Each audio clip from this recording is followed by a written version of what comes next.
Here we go. Now you're ready for some sports. I hope you're dressed appropriately. Yeah. Ladies and gentlemen, it's time. Victor Allen's new sports, written and directed by the bald-headed black man. Rub his head and make a wish. The ladies have nicknamed him Sexual Chocolate. Come on and get some. Victor Allen's new sports. It's hot. It's heavy. It's sports.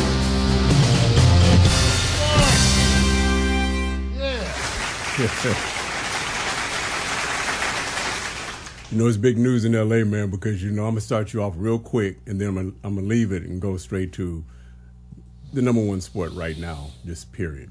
But we got to give props to the Lakers above 500, man, for the first time this season. Got to put it down.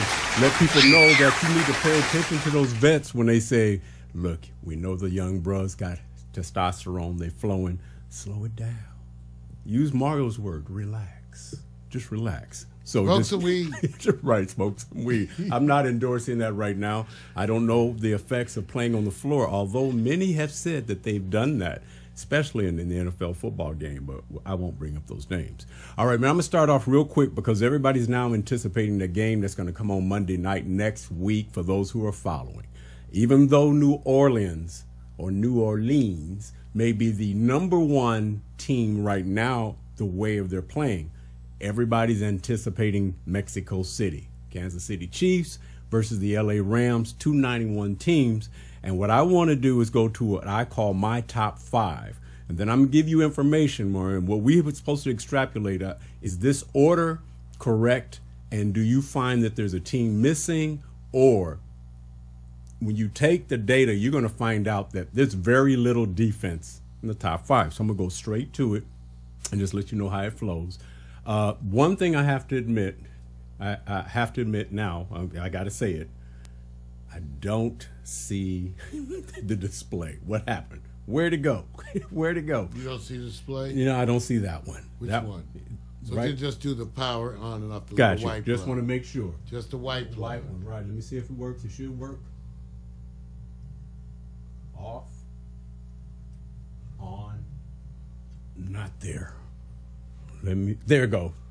Got it. That's what fixes it. Bam. That's what I'm saying. Ooh, man, you know what? I love this. There we go. Now, I'm not going to go there yet because I have to sit back and still go to the top We're still five. Fixing stuff on air. It's happening right now. So, hey, look, no, I expected we was going to run into some issues Man, along the way. I think you do wonderful. Dude. Hey, man, look. You do wonderful. I'm just going. I don't see I'm it. a techie. You're not. So You're right. Thank you. Go.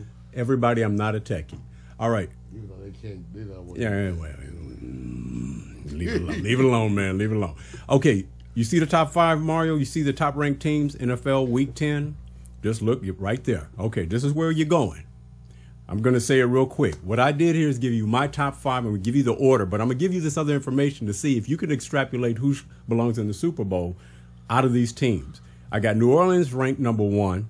I got Rams 2, Kansas City 3, Pittsburgh Steelers 4, LA Chargers 5. What I have in the parentheses is their net total yards, offense and defense, meaning where they're ranked. Offense, the number, of course, is if you're first, you have the greater offense. If on defensive rank, you're last, you have the worst. So I'm just letting you know. Right offhand, New Orleans is 12th in offense, but 19th in defense. Rams, first in offense, 20th in defense. Kansas City, this is terrible, second in offense, last in the NFL in defense. Net total yards, which says, can a team win a Super Bowl being last in defense? It will be history made if they are. Pittsburgh Steelers. You can win it being almost last. No, I know that they have that. Somewhere there's some bad ones out there. I can't remember. Right. But there's some ones that are famous that were bad. Didn't have as good. Being last. No. So I remember being last. So last is last. No, last is last. Okay, let me finish it up just to go there. Pittsburgh Steelers, 3rd in offense, 17th in defense. The Chargers of LA are the most consistent team. They're 14th in offense, the best defense out of the group at 12th, but I got them 5th. The Chicago Bears belong in there? I'm not sure. Carolina Panthers got knocked out after that whooping they got of course, on Thursday Night And maybe Football. Tennessee moves up. After what they did with New England, but everybody knows Tennessee is a football team housed with a lot of former New England Patriots and the coach, so they kind of know the scheme. All right. Anticipating the game that's coming up, Monday Night Football in Mexico City, which I don't know That's how well. tonight. No. Next Monday. Oh, next Monday. Okay. Next Monday. Okay. Who you pulling for? Because I always believe when you travel and you go to another environment, Mexico City is an elevated city. It's like Denver. The whole thing may contribute to it. Who you pulling off to be the team that everybody's waiting to see, the team that's going to win between the LA Rams and Kansas City? And notice, I expect the Rams to win. Because the better defense. And by the way, that's where I differ in this ranking. Okay. Even though it's the same 5 to me, Right. I put the Rams first. I put Kansas City second, and I put New Orleans third. Now, I don't know if we've had a time where you actually go, we got 2 fairly new quarterbacks who haven't been to the. Oh yeah, I know. So you have to take it. I mean, I can understand everybody else having. I totally get everybody else having the opinions they do. Right. To me, it comes down to you imagining which factors you think are more important on that day. Right. Like for me, the fact that New Orleans, they are consistently in there, but that just means to me on a given day, Los Angeles and Kansas City, Right. I expect them to outscore them. Even though I expect them to score good, Right. I expect them to do, but again, that's not what happened. So we will see. Right. Remember I said we're going to have to see this one coming back. Right. Because right now, I can understand your positioning, even though to me sometimes the numbers don't support it. New Orleans is 12th and 19th. Does that mean you should automatically be one over the other one? So Yeah. it's to be interesting. It's an interesting concept. But hey, I don't know who's going to win. Right. Right? Right. And on a given day, and it makes a difference to me where they play, too. Right. Absolutely. So, look, they're saying whoever wins this game will be battling for the Super Bowl, but now New Orleans is in the mix. So, actually, New Orleans definitely is in the mix. And when you got Drew Brees, look, if Drew Brees was on Kansas City and the Rams, either team, with the same offense, would they be better? Or would they be worse? I can't say. I just know he has more experience. That's all I'm saying. At least it's more parity here. It's more exciting. Right. In a sense. All right. Cool. Let's go to the one where I sit back and say, we have to ask this question real quick. We're not going to spend a lot of time on it. New Orleans Saints gambled. Des Bryant did what he had to do to get back in the game. His Achilles took him out. In practice. In the final practice, on the final day. Sorry for him. It is. And Got so hurt in practice. it's one of those things. They're already moving on to Marcellus. I think it's Marcellus. I may get I don't want to say the name wrong. I know they're already looking at. I think he's a wide receiver on Chicago. They're already moving on to look for somebody to fill that gap. Which gets me to this question: Des Bryant Achilles injury means what? Career ending, signs a minimum contract, NFL player contract next year going into the 2019 season, or does he officially retire? If you had to pick the one that he's probably going to be experiencing, whether it's his choice or not, because I believe he wants to still play, but he was off the grid and he was on a minimum contract that had very little incentives this year. Now he's going to be a year older, Achilles injury. He's not going to be back for at least 8 to 9 months, enough to get into preseason. Will anybody take a gamble on him?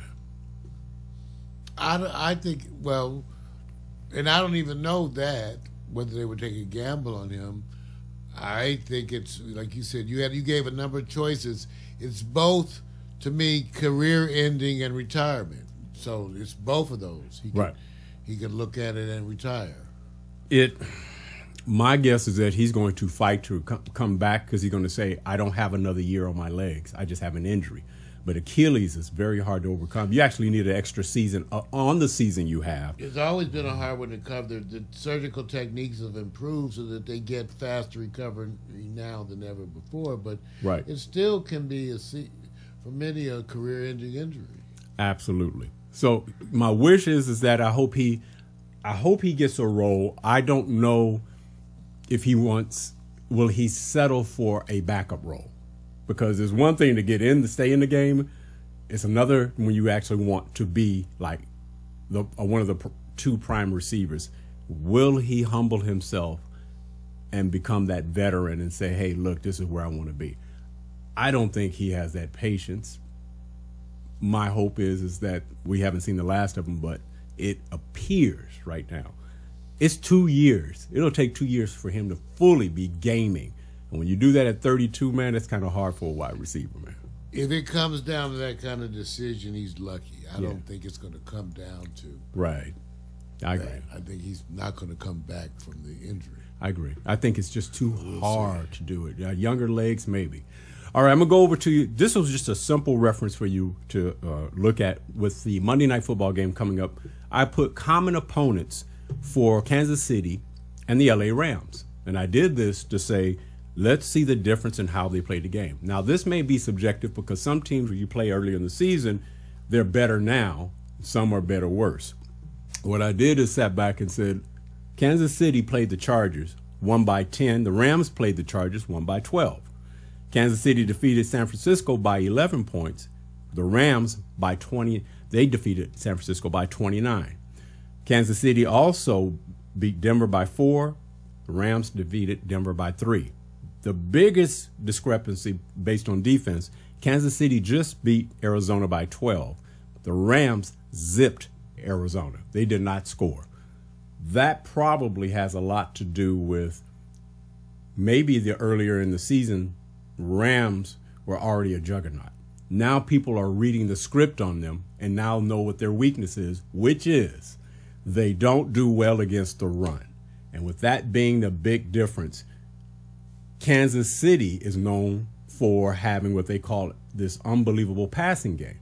So you're going to have a team that's going to be weak against the run, and then you're going to have a team that's just totally last in defense. So it's the lesser of two evils. I'm picking the quarterback that does the least amount of turnovers. That's who wins because they're both going to be throwing the rock. And if they're throwing the rock, least amount of turnovers win. And we already picked who we think is going to win. I'm picking the Rams as well, but Mexico City may have something else to say. And even though we don't know how it's going to affect either one of them, right? Right. I mean, because to me it's a challenge for both. So right. Good luck with that.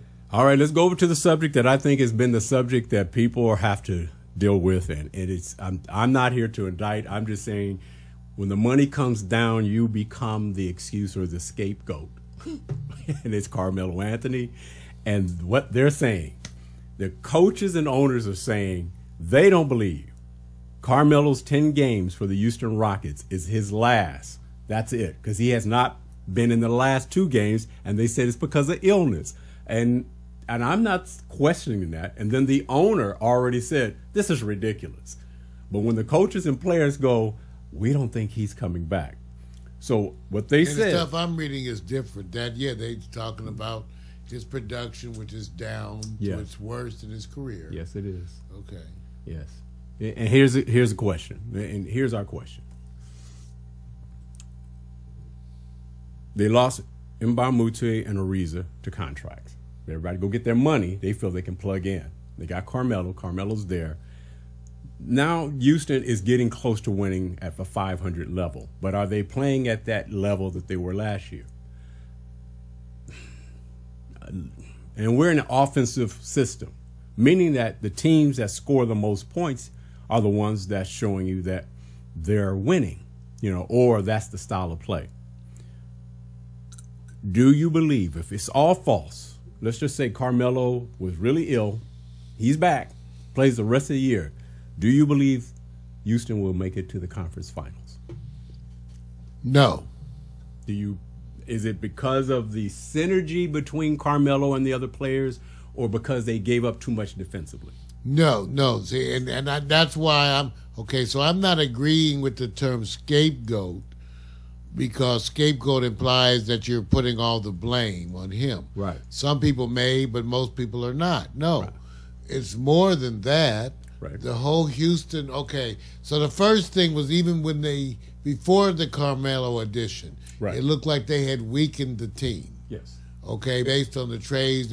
So they were coming out of the offseason weaker, it seemed. Yes. Then they added Carmelo, and it didn't seem to help much to us. So that's the way it really went down. Right. I'm not blaming Carmelo. Me neither. I just don't think that he solves what is their issue. True. That's what I thought, even though based on the fact that from what I understand is that he's buddies with Chris Paul or whatever. True. They wanted him to be there Yep. to play. So in that sense, if you're going to blame him for the Rockets' misfortune, then he is a scapegoat. But I'm not blaming him. The Rockets let go of those other things, and it looks like those are bigger. The team was not stronger after the postseason. It wasn't a Right. stronger team. Right. This reminds me of the Philadelphia Eagles. And everybody's, saying, hey, the Eagles are not playing the way they should or the way they have been last year. But what is the rule when you win a Super Bowl? You end up negotiating your contract, and now players got their ring. They want to get paid. They want to get paid, so they're gone. So here's Ariza going, okay, I want to get paid. Mbamute, they proved their worth. They're gone. Now you got to plug in somebody to help Capella. Is anybody on the team that you're seeing as a force in the starting lineup that can help defensively? And when you put Carmelo in there, even if you have a bench role, let's just say he's a bench role, they still haven't made up for the defense. The other people who are playing look better, like they contribute more. Right. But all points are down. Houston across the board. Paul, Harden, all of them are down. And maybe it's just they need to, gear up, get ready. Because I believe the second half of the NBA season is when you really find out. And I believe the ultra professionals who know how to pace themselves, just like LeBron is doing with the Lakers, they pace. They're not looking for the best record, but they don't want to flounder the way they are.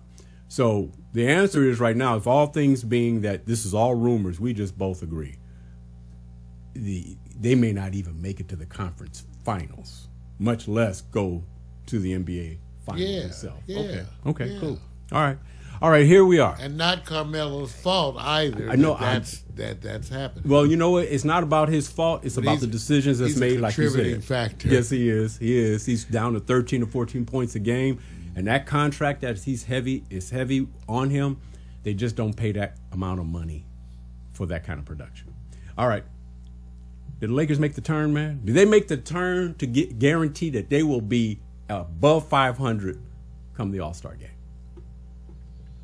By what do you mean by that? Meaning that right now they are one game above 500. And as the season progresses, when they get to the All-Star break, will they be at least 500 or better? Well, yeah, because remember, I'm really happy with the progress. It's actually also not surprising to me at all. Right. It's kind of what I expected. It's what I wanted. It's the kind of consistent work and then experimentation in the ways that you need to. In other words, they're trying different combinations of things to see. Right. But luckily that they have those things to experiment with. Right. What about all those tools? Some are veteran tools, and that's what's great. I really like it. Yeah. So I'm a happy camper Laker fan. Right. I don't need for any assurances of championships or not, but just to see them compete in a way where I can support it is good enough for me. Right. And let me say this. 38-year-old legs or 36, I'm not sure what Tyson's age is, has proven to be an unbelievable asset when you think about the hole that the defensive, scheme that the Lakers had. What he has done, you could see it. Now, will his legs last? Will they avoid injury? That's the gamble you take with him, because he's going to be out there even more than before. Whereas with JaVale, he is a defensive stopper, but he was getting exhausted. Well, I want to see it, and also, with Wagner. So there's stuff I still want to see. Yeah. Yeah, that, like I said, with time. In other words, this is what you're doing. It's Right. a matter of the strength Right. and how they blend. I'm happy with it, Vic. Yeah, I like what he's doing, and I hope the newbies, or what we call the rookies in the first year, they understand what it is to have extra hustle, because they normally would be teasing Tyson, going, there goes the old man, but the old man is putting it down. Right. All right, there's a new big three in the Eastern Conference. Butler got what he wanted. He's on Philly. So you got Ben Simmons, you got Joel Embiid, you got this team that's now considered the big three. Butler is no joke. He plays at a certain level. The question is, adding Butler, most are saying still doesn't rank them above Toronto and Boston, and they're still in the third place hole. Although there's new talent blended with the upcoming new talent, will he make a difference in the sense of here saying, I'm the thing that they're missing? Or will it be just like they say, hey, you guys will get lucky if you make it past the second round? Because last year, Philadelphia made it to the second round in the Eastern Conference playoffs. So that means with this addition, they should make it to the Eastern Conference finals. Do you believe? Well, I don't say that. Why not, man? I don't say that. I don't say that at all. Why not, man? I don't think that it's an addition to me. Listen, I think there's also the thing of just competing at a higher level. Right. So I agree with everything you sort of said initially. It doesn't change the hierarchy in the East. It's right. to be determined. Right. It could be, but it is to be determined. Right. Like, we have to see how they play. Remember, I had questions with the coaching at Philadelphia. Me too. So, right. So that has to be seen, Vic. That has to be. But here's the thing. I'm with you. We expect them all to compete at a higher level. See, that's what I'm saying. Does that equal playoffs? Or, see, that's where I separate from you. Right. I do expect them to compete at a higher level. I can't wait to see it. Right. But I don't know what it means. Well, I can tell you this much. I don't know what it means. Minnesota is flirting with the bottom as it relates to already losing a number of games where they were in the playoffs last year.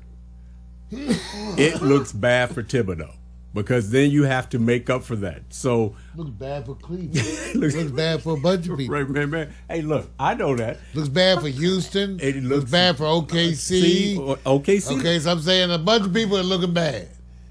Utah. Let me tell you who's looking good. Portland. New people, Vic, right? Portland is like, you know what? And like you said about Milwaukee, everybody's talking about that. Yeah. So new people in the mix, right? Yes. I'm excited, man. Milwaukee's on the radar. They're going like, dude, I'm a root for Philly. I'm a root for this. Right. Okay, I'm serious. Now, let me be clear. I just don't know if it means more, like you said. They could compete. They could compete stronger, end up in the exact same place. Yes. And end up, but nobody saw the Boston kind of coming. Boston is awesome. Did anybody expect Boston to do what they did last year? And you go, no, we didn't. I said a bunch of young players playing together created this synergy, and they were hustling. And what were they known for? Defense.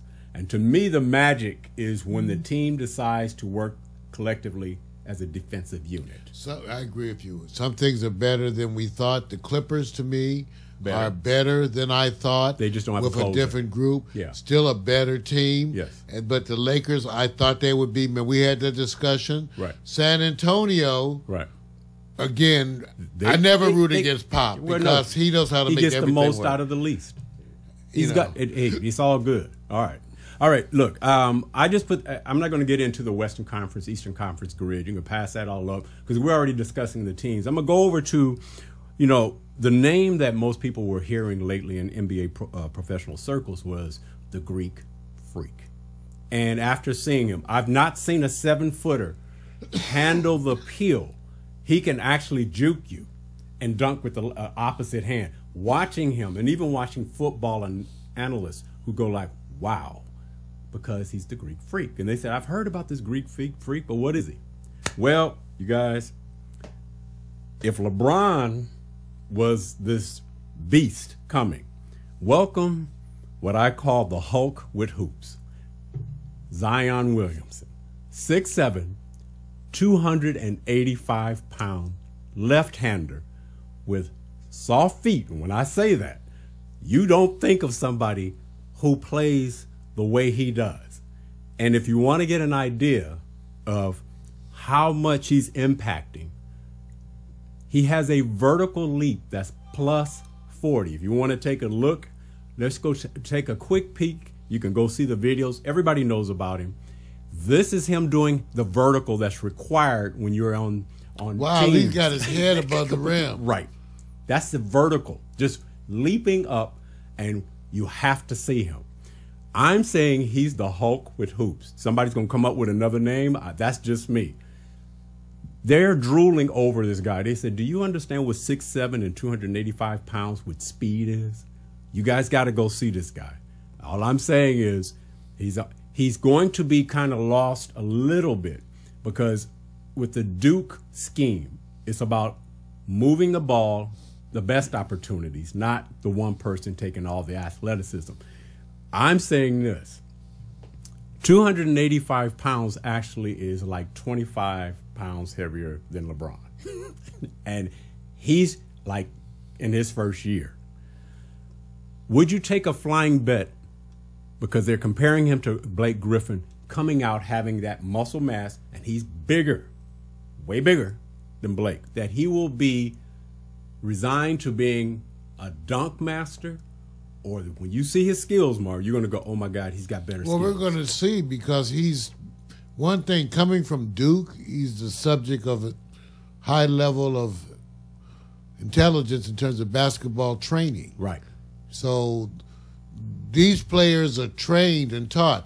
I listened to just the other day, Krzyzewski was like talk about how every player's got to shoot threes. Yes, and he shoots threes on everybody. He shoots. So yeah, I knew, because he's stressed. So we will see high level of basketball intelligence, a wonderful program of discipline, and he's being trained by them. Right. Yeah, boy, no wonder everybody can't wait. Can't wait. Look, I can't wait. Coach K. I can't wait. Coach K. This is where you think, well, coaches don't get involved in this. Coach K, they have it on video. They said, let's have some fun and do some dunk drills. And they showed him, Williamson, go from the free throw line. Easy. I said, do you guys understand who's going to stand in front of this man at 6'7", 285? And he is lifting off the ground.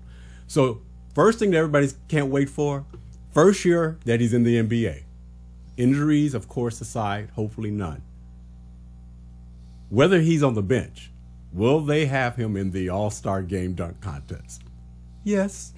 Well, it looks like it based on this, but right. Yeah, we're going to see. Hey, you guys, that's it. That's my abbreviator. I would have gotten more. The 1968 series, I'm going to continue on. I didn't do it this time around. That's okay.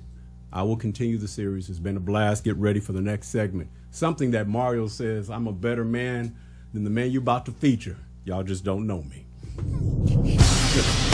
Did you have a view of sports? A unique fan-based view of sports. A recurring segment of the Morning Call with Mario show. Here every week is the beginning of part 2 of this show. Tune in. Dress appropriately. Sports bras and jock straps. That's for everybody who want uniformity here. Join us. Peace. Hair grease.